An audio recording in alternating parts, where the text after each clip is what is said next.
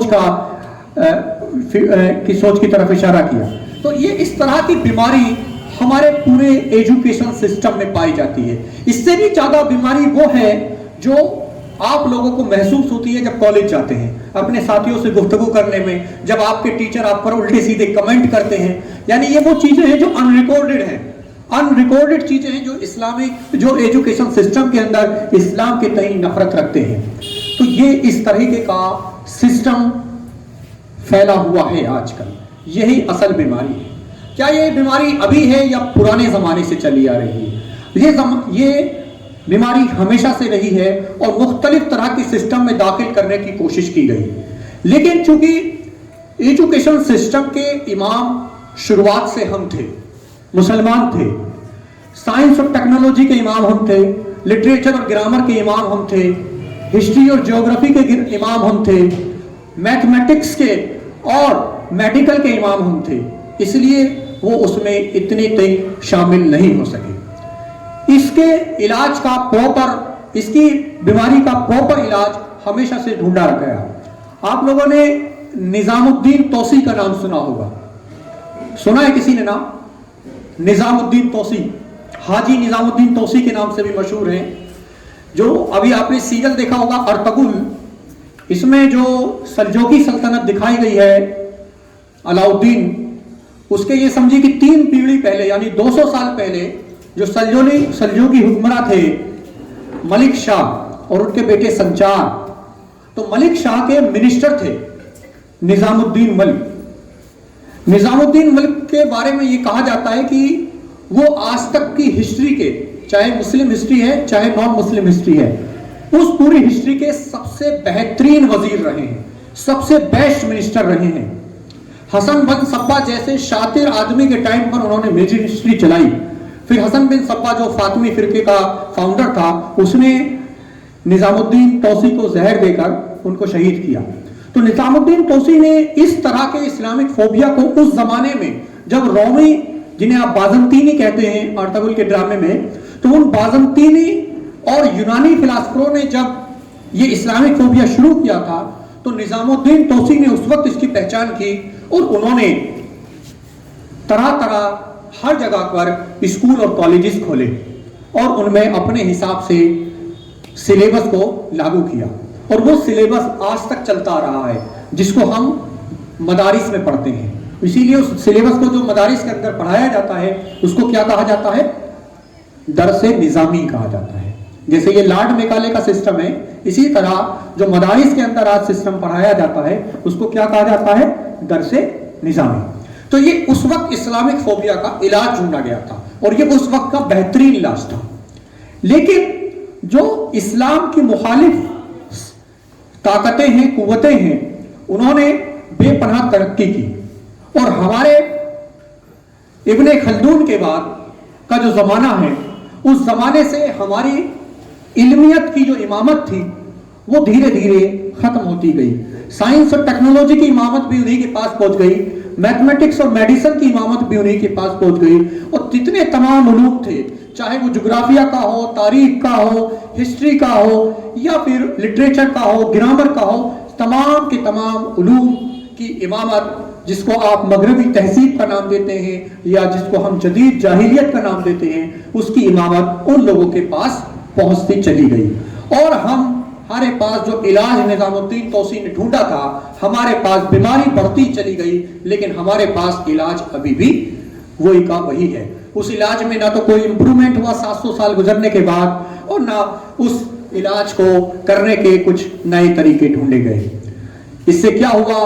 Education system پر وہ لوگ پوری طرح سے قابض ہو گئے۔ آج جب آپ کوئی سا بھی سبجیکٹ اٹھاتے ہیں، اس میں جب کوئی سا بھی فلسفہ پڑھتے ہیں تو اس کے اندر مختلف طرح کی ڈیفینیشنز، کیریکٹرسٹکس سب کس کے پڑھائے جاتے ہیں؟ غیر مسلمز کے پڑھائے جاتے ہیں، یا کہوں کہ جدید جاہلیت کے جو امام ہیں ان کے دوارا دیے گئے کانسیپٹس ہی آج ہم کو پڑھائے جاتے ہیں، اور ہمیں مجبوراً ان کو پڑھنا پڑتا ہے۔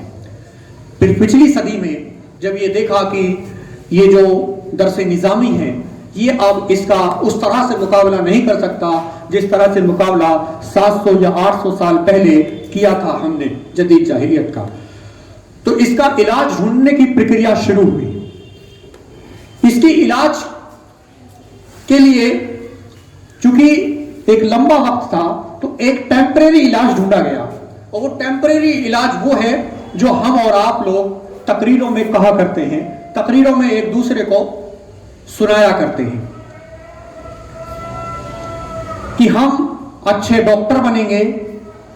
ہم اچھے انجینئر بنیں گے، ہم اچھے ٹیچر اور اساتذہ بنیں گے، ہم اچھے بزنس مین بنیں گے، اس ایجوکیشن سسٹم سے ہی حاصل کر کر۔ اور پھر